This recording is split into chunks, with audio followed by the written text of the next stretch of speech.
কারোর সাথে পরামর্শ করে কারো সহযোগিতা নিয়ে পিছনের দরজা দিয়ে ক্ষমতায় আসে নাই। টাকা কোনো সমস্যা না, যদি দুর্নীতি বন্ধ করা যায়। 2 মাস হলো সরকার ক্ষমতায় এসেছে, এখনই অনেকে লম্পজম্প করছেন, বিএনপিকে ভয় দেখাচ্ছেন, কিন্তু বিএনপি মাটি থেকে জন্ম হয়ে আজকে এই পর্যায়ে এসেছে। বিএনপি কারো দয়ায় বা দাক্ষিণে আজকে এই পর্যায়ে আসে নাই। বিএনপিকে কেউ কারোর সাথে পরামর্শ করে কারো সহযোগিতা নিয়ে পিছনের দরজা দিয়ে ক্ষমতায় আসে নাই। বিএনপি জনগণের ভোটে নির্বাচিত হয়ে ক্ষমতায় এসেছে। কাজে বিএনপিকে ভয় দেখায় লাভ নাই। জনগণ আছে বিএনপির সাথে। কারণ এই পর্যন্ত বাংলাদেশে যখনই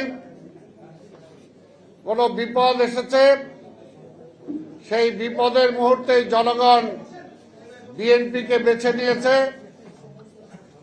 এবং সেই বিপদ থেকে বিএনপি দেশকে উদ্ধার করেছে। এটাই হলো ইতিহাস। তাই আজকেও দেশে যখন, সারা পৃথিবীতে যখন অর্থনৈতিক মন্দা চলছে, সেই সময়ে আমাদের নেতা মাননীয় প্রধানমন্ত্রী কোনো দিক বিদিক চিন্তা না করে তিনি কিন্তু দেশের কল্যাণে, মানুষের কল্যাণে কাজ করে যাচ্ছেন। আজকে অনেকে অনেক বলে, যিনি এত ঘোষণা দিচ্ছেন, টাকা পাবেন কোথায়? তার পিতার পথ ধরেই তিনি এগুচ্ছেন।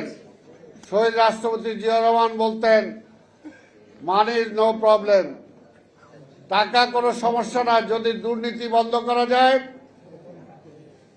যদি সন্ত্রাস বন্ধ করা যায়, যদি দেশটাকে সঠিকভাবে পরিচালিত করা যায়, তাহলে টাকা কোনো সমস্যা নয়। আজকে আমাদের নেতা তারেক রহমানও সেই পদক্ষেপ অনুসরণ করে সামনে চলছেন। যদি দুর্নীতি বন্ধ করতে পারেন, মানুষের টাকা মানুষের জন্য ব্যয় করতে পারেন, তাহলে টাকা কোনো সমস্যা নয়। আজকে ঢাকা শহরের সমস্যা সমাধানের জন্য আমরা যখন চেষ্টা করছি, আজকে ঢাকা শহর হকারদেরকে একটা ডিসিপ্লিনে আনার জন্য আমরা চেষ্টা করছি। আগামী কিছুদিনের মধ্যে রিক্সাকে আমরা একটা ডিসিপ্লিনের মধ্যে আনার চেষ্টা করব, কারণ এটা জরুরি, এটা দরকার। কারণ ঢাকা শহর আজকে চলে না, অচল।